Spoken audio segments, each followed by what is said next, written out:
to the flag of the United States of America, and to the republic for which it stands, one nation, under God, indivisible, with liberty and justice for all.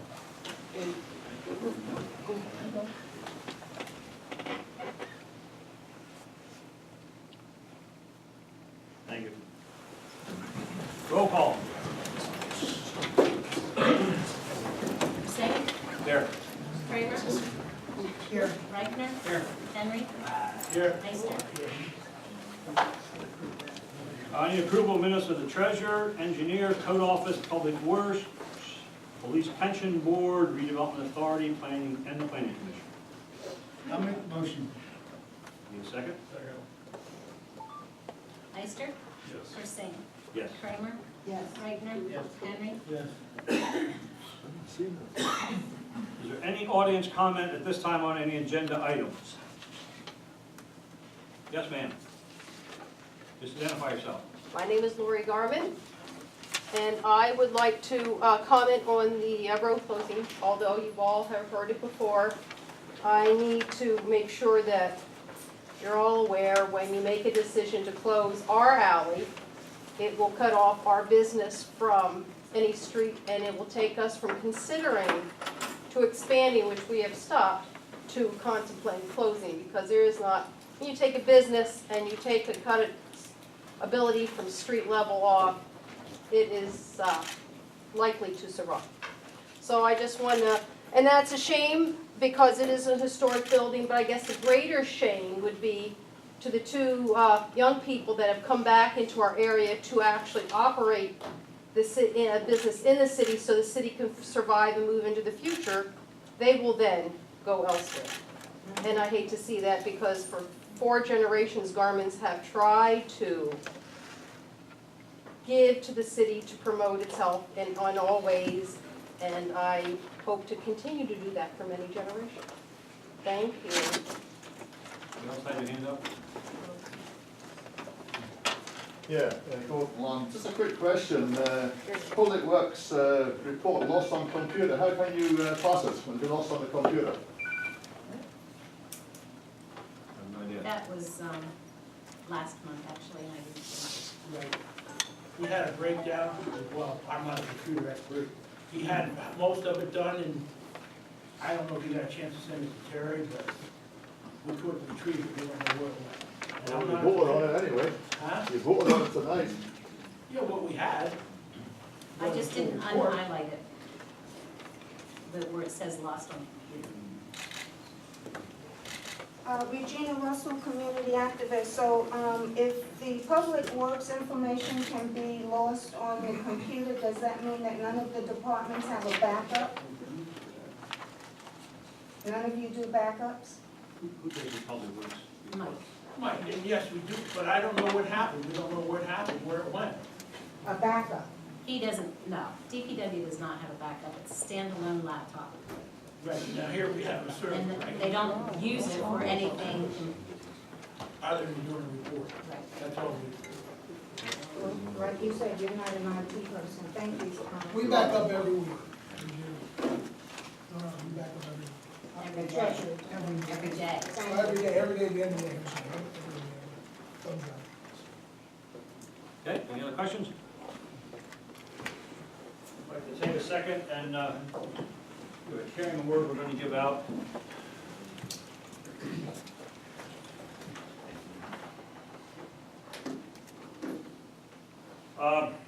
Tonight we're here to honor Jeremy Lauer. I just want to give a little bit of his background. He was born in New Haven, Connecticut, raised in Pennsylvania, grew up skating in the Sunbury skate park.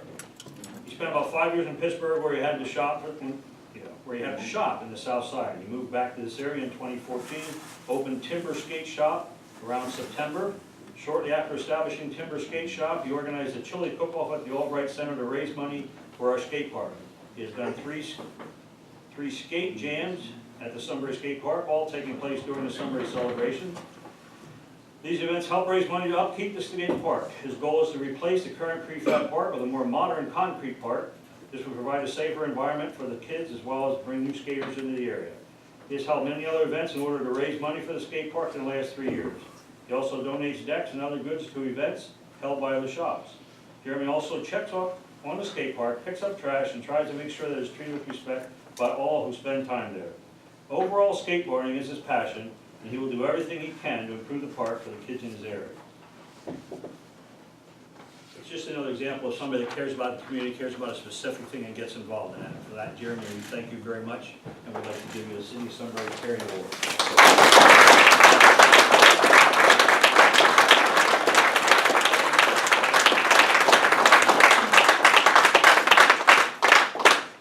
Give Jeremy a minute or two to address the crowd.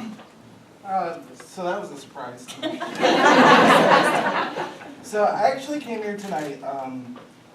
My name is Jeremy Lauer. I own Timber Skate Shop. The reason why I opened my store in Sunbury is because I knew Sunbury was a hub.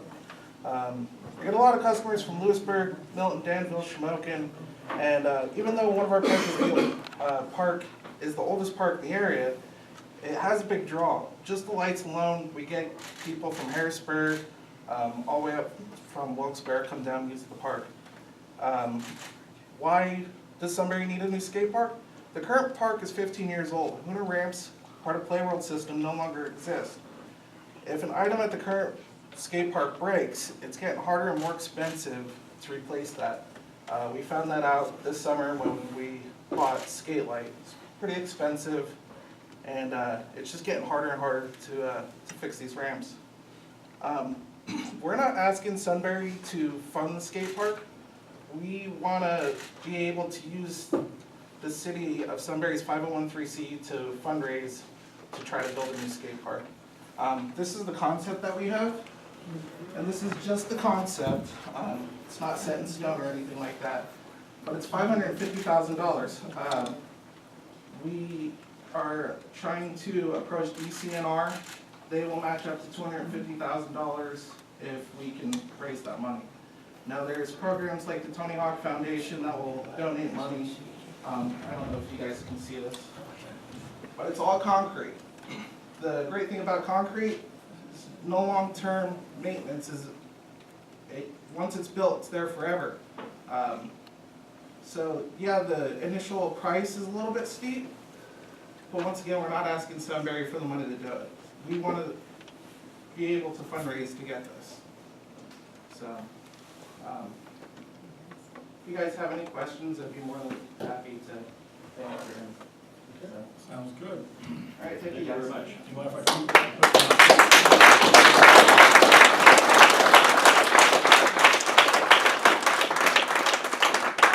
John, Mr. Shipman. Yep, go ahead. Come forward.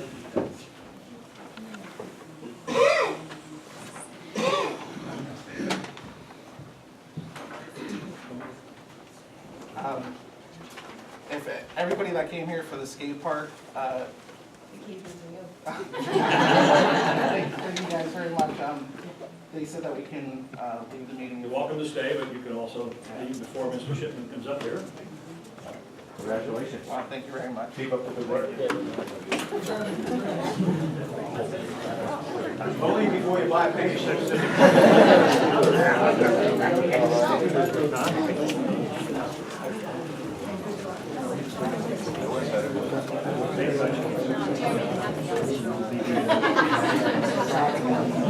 the back.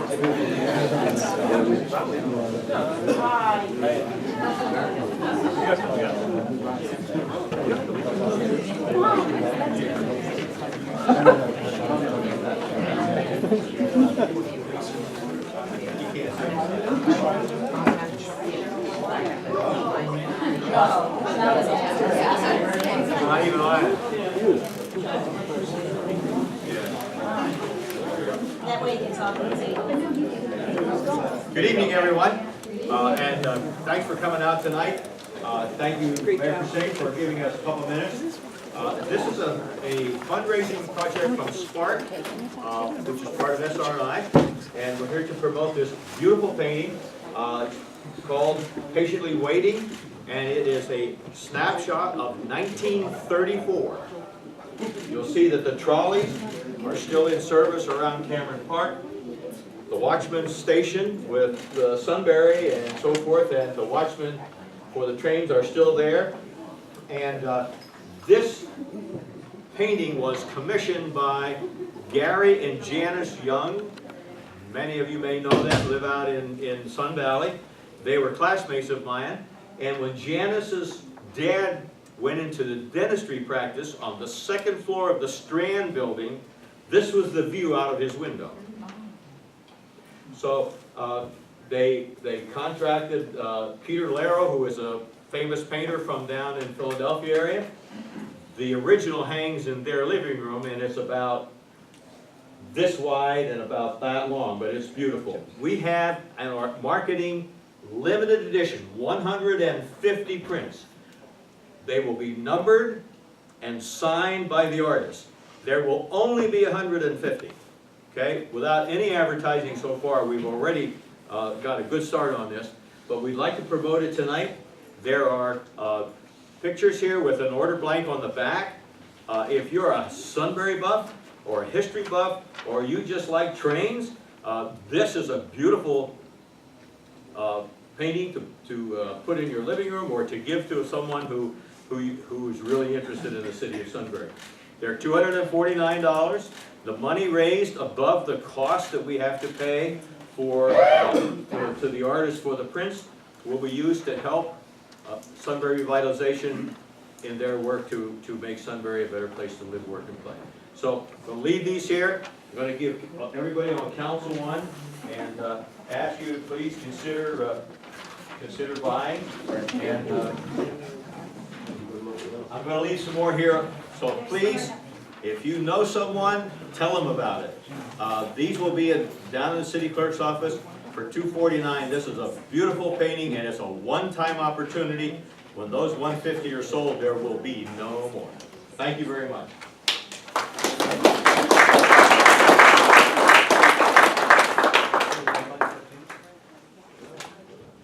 No.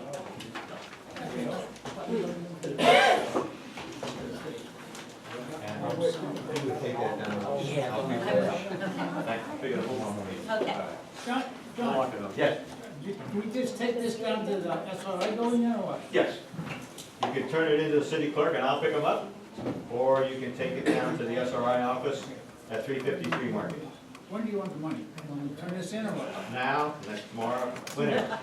You know, we'd like to get as many of these back as we can by December 1st. We would really like to put an initial order in by December 1st. That way people can have them if you want to give them for Christmas presents. Do you know what numbers are? I do not, but yeah, SRI can tell you what numbers are still available. Okay? I do know that we've already sold 15 or 20 of them, so some of the numbers are gone. But we'd like to put the initial order in. It takes the artist a couple of weeks to get them to us, about 10 days. So if we can get an order in by around the 1st of December, they'll be here by between the 10th and the 15th, in plenty of time to give them out for Christmas. Great, great Christmas gift. Thank you very much. Thank you. Mr. Shipman? Yes. Do you know how many copies he has? There'll be 150, no more. And that's it? Okay. That's it. And each one will be numbered. Yes. One of 150, two of 150. Christmas Street project, Councilman Ister. Yes, we're in the process of relocating the water main to the high rise. Tomorrow, and Wednesday, they're gonna relocate the gas line to the high rise. The gas company did remove that and replace it months ago, but wasn't the right depth, so they're gonna redo that. Other than that, we're gonna continue working until the project's done for the end of the year. Next thing is the pay app. Number 5, pay app here for DR Charles for $90,564.55. I think everybody's copying their packet. No, they don't, okay. That is the amount. Any questions on that pay app? Not, I need a second. A second? Second.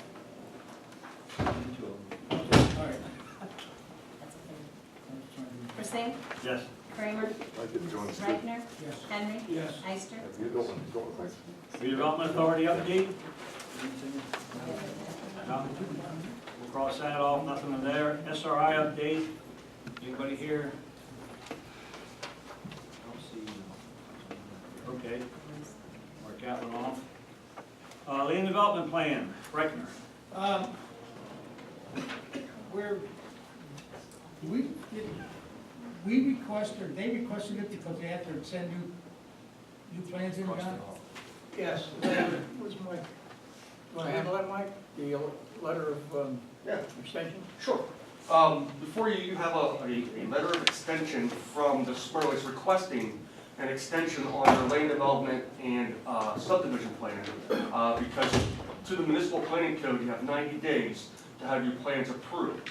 If it's not approved within that 90 days, a request needs to be given by the applicant to the city council for an extension so it doesn't become null and void and invalid. And that's what it's there for you. There's two separate ones. One is for land development and the other one is for subdivision. Same project. It's just two phases. Okay. Location? 6th Street. The motion, there's two separate motions, one for the subdivision to grant the requested time extension requested by the developer, and similar motion for the land development plan. All right, I'm gonna read them then. The first one is City of Sunbury, Northumberland County, and John and Jennifer Schmierlich, land development plan applicant, hereby agree to an extension of time to the 90-day statutory review. This extension of time shall expire January 9, 2018. A condition of this time extension is that the applicant shall submit revised plans addressing the city engineer letter dated September 18, 2017, on or before December 15, 2017. To provide for review the time and action by the city. Based on the above, it is the intent for city council to consider action on the revised plan at their January 8, 2018 city council meeting. So I make that motion that we send this to the Schmierlich. Need a second? Second. Kramer? Yes. Reichner? Yes. Henry? Yes. Ister? Yes. Persing? Yes. Okay, the second one is the City of Sunbury, Northumberland County, and John and Jennifer Schmierlich, subdivision applicants hereby agree to an extension of time to the 90-day statutory review period. The extension of time shall expire January 9, 2018. The condition of this time extension is that the applicant shall submit revised plans addressing the city engineer letter dated September 15, 2017, on or before December 15, 2017, to provide for review time and action by the city. Based on the above, it is the intent for city council to consider action on a revised plan at the January 8, 2018 city council meeting. I make that motion. Second. Reichner? Yes. Henry? Yes. Ister? Persing? Yes. Kramer? Yes. Just as a follow-up to that, is there a signature block for the city to sign that as well, for the city clerk and the mayor? Yes. Okay, both. Yes. Ready, John?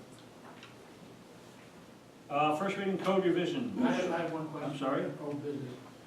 Earlier this summer, we met with Mike Malasevich about the Cedar Cog Railroad down by Whitmer's. And we should have had an answer by now, because he was doing what, August, September, where are we at with that? Right now, they're still working with Cedar Cog and Norfolk Southern. Cedar Cog's handling that because they are the owner of the property. Not much we can do since we don't know, it's between those two. I realize that, but when I talked to the gentleman from Cedar Cog, all we had to do was approve it. No, something else though too. Was it DEP requested more sites? Yes. Back to Norfolk Southern. Yeah, they went to Norfolk Southern. That's what they're waiting on the results back. Okay, so they're still, okay. Yeah, absolutely. It's still ongoing. Yeah. But see, I just haven't heard it. Yeah. well, because we don't have nothing to say in it. So Norfolk Southern still has a responsibility to maintain that. So DEP's working with Norfolk, and of course, they Cedar Cog acquired it in the sale when they bought that rail line. So we have no say. First reading code revisions. Okay, in your package, you'll find code revisions for chapters 107, 130, 134, and 175, 90. We've been working with code office and the police department, city clerk, and council as needed to look at the housing rental permit process and clean up the provisions that deal with that process to make things a little bit more in line with our International Property Maintenance Code as well as the practice that the code office has. So before you, I have a packet. I'm just going to go chapter by chapter. Tonight is the first reading, and this will be available in the city clerk's office in its entirety. To make it easier to go through, I printed off the entire section, so it looks voluminous, but it's a lot of housekeeping. Chapter 107 deals with licensed residential structures. We're actually repealing that section and reserving it for future use. It is fully handled within chapters 130 and 134, as well as 175 and 90. So it's not necessary at this time, but we'll reserve that section for future use if needed. Chapter 130 deals with property maintenance. This is probably one of the bulkier areas where we're looking at updating definitions. The International Property Maintenance Code is what the code office generally uses for property maintenance reference, but there are some sections where it refers specifically to City of Sunbury, tying it to the City of Sunbury's fee schedule that's released annually, and updating the definitions to make sure that we're covering all our needs. I'll just draw your attention to 130-2 is the modifications of standards. This is where we are taking the IPMC and expanding it to make it more specific to the City of Sunbury. And then we also added a few standards, prohibited furniture, the removal of such prohibited and abandoned furniture, dealing with egress, escape, and rescue openings, making sure that our windows are wide enough and that the proper fire ladders are being used for egress, as well as landscaping, making sure that all lawns, hedges, and bushes are kept trimmed. 130-4 deals with violations and penalties. This has simply been updated to reflect similar language in other sections. I'll point out that the violation for violating the property maintenance code is not less than $100 nor more than $1,000, or the maximum allowable fine per violation under applicable law, or imprisonment for a term not to exceed 30 days or both. There's also a violation for if the property owner does not submit a proof of a contract with a licensed contractor or a plan of action. Plan of action is the term that the code office uses right now to be able to cooperate with those property owners. I don't want to move too quickly through these, but again, this is a lot of housekeeping. Any questions on 130? Okay. 134 deals with the permit process itself. So we updated some of the titling of the different sections, defined who a person is. Before we just said that no person shall operate or rent a residential dwelling unit, rooming unit, bed and breakfast, one-family dwelling, two-family dwelling, multi-family dwelling, boarding house, lodging house, tourist home, dormitory, hotel, or motel, until a housing permit was issued. We expanded that to make sure that it is crystal clear, and this is in line with state and the laws that the code office had already been referring to, that that person would include any agent, any partner in a partnership, an executor, administrator, all of the terminologies to reflect an individual or an entity that would be related to the property. Again, this is a lot of housekeeping, so bear with me, it's a bit voluminous tonight, but the property owner and manager has to submit an application for their rental property. As part of that application, we did update it to reflect that they need to indicate all occupants, not just the tenants on the lease. So that's probably the biggest update there. Once you have a permit, it has to be displayed properly, or you need to be able to produce it upon request. Throughout the whole sections, I should say 130, 134, 175, 90, we did update it that to make it consistent with other revisions that we've been doing, we're updating it to say Code Administration Office or Code Administrative Officer. So again, housekeeping matter throughout. The housing permit will be issued based upon the following conditions. This was cleaned up language. The applicant and structure complies with all provisions of the Code of City of Sunbury. A zoning use permit has been issued for the structure and for the purpose for which it will be used. The applicant, property owner, and/or manager are in compliance with appropriate rental housing permit fees have been paid by the owner and/or manager, and the applicant maintains fire codes for the premises and is in good standing regarding all applicable property taxes, sewer fees, and code administration office violations and fees. So we did clean up that to make it just a little bit more straightforward language-wise, and capture all the requirements.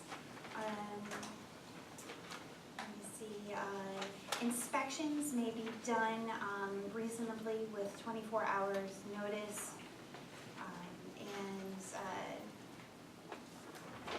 Let's see, I'm just trying to capture some of the high points here.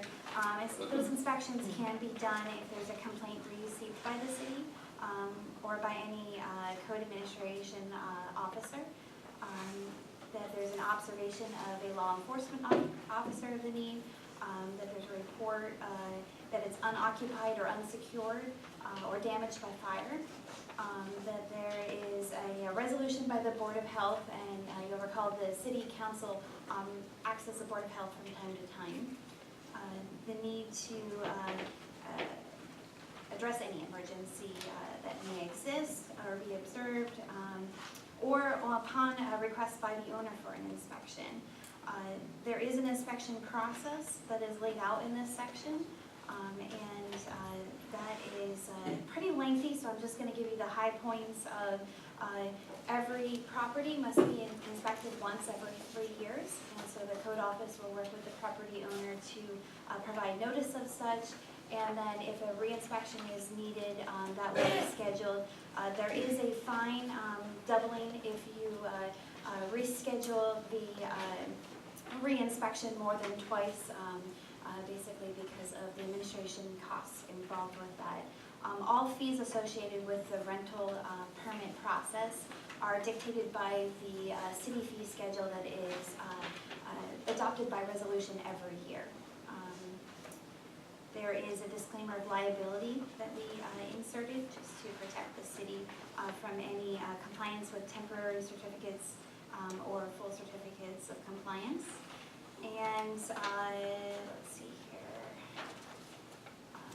The illegal activities section was updated to include an individual convicted of any felony drug offense upon conviction and expiration of any applicable appeal period shall not be eligible to be listed on an occupancy permit. Before it referenced the state law only, we now reference the United States federal law as well to assist the police department with that. And again, any fines related to this chapter, it's not less than $100 nor more than $1,000 or the maximum allowable fine per violation under applicable law. Any questions on 134? And then 175-90 just has a few minor changes, but is in the full package here related to the permit process.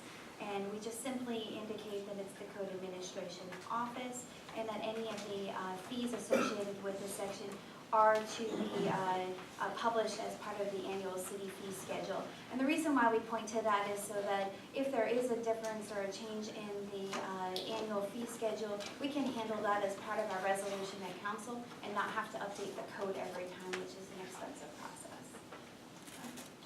I think that covers the high points. Again, this full package will be available at the city clerk's office. This is only the first reading. The second reading will be at the first meeting in December. I have a question on 134-4. Sure. Number 5. Okay. Can we legally deny a permit for somebody over the sewer and water bill? That's a separate, whole different. As long as it's the final declaration that it is delinquent and is beyond all appeal process. Even though they're separate from, I know they're under the eye of the city, but they Right. still have their own tax thing and everything, so they're technically a separate entity. What we as the city and the code office can do is they can require proof of compliance before the issuance of a municipal permit, based on that standard. I hear what you're saying, but I don't know, I guess legally, can we deny somebody a permit for a water and sewer bill? If they can't show proof of compliance, if they're in good standing, And again, keeping in mind that this is when you've reached a final state where it is non-appealable. So the sewer authority has gone through all of its process to try to collect those taxes, Yeah. or fees, I should say. And, I'm still stuck on it. Okay. Why, can we legally do it because they go through their whole process and everything like that? It's by Act 90, Act and 90, I was gonna say here, I can give you the exact section. It's actually under 53 PACSA, section 6131, or you might hear it referred to as Act 90 generally, but that's what allows a municipal authority or a municipality to deny giving a permit for these requirements, and that is based upon a final and unappealable tax, water, sewer, or refuse collection delinquency on account of the actions of the owners. That's what gives the ability for the city to say you cannot have a So permit. what you're saying is, at this public meeting legally, we can represent on behalf of the authority and deny something for a water and sewer bill, is what you're saying is legal? What we are denying is the ability for a property owner to have a permit to Correct, have a rental. I read that. It doesn't But I have just to wanna do know, with is their it authorities legal, or. or was it Yes, illegal? Act 90 allows for that ability. Because if we get sued, we'll probably lose another one, It's, and I don't wanna see that happen because it's been costing us a lot of and the money. reason why it sounds a little newer is this is a newer law that was passed by the state to allow for the municipalities to control the process for the permit side of things, so. I can give you a copy of that too. if you'd like for your- We don't have any motions to it. No, because it's just a first reading. Are there any other questions?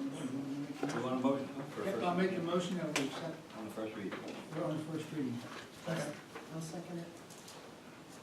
Henry? Yes. Ister? Yes. Persing? Yes. Kramer? Reichner? Yes.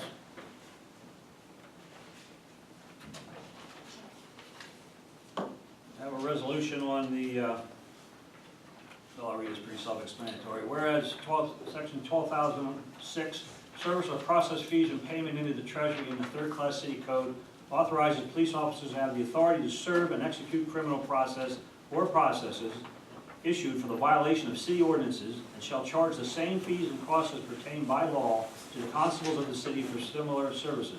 But the fees and costs shall be paid into the city treasury on a monthly basis. Whereas the mayor and city council members desire the officers of the Sunbury Police Department to begin to execute criminal process or processes for the violation of the city ordinances. So now therefore be it resolved that effective today, or tomorrow, I guess today, our Sunbury Police Department shall have the authority to serve and execute criminal processes issued for the violation of city ordinances.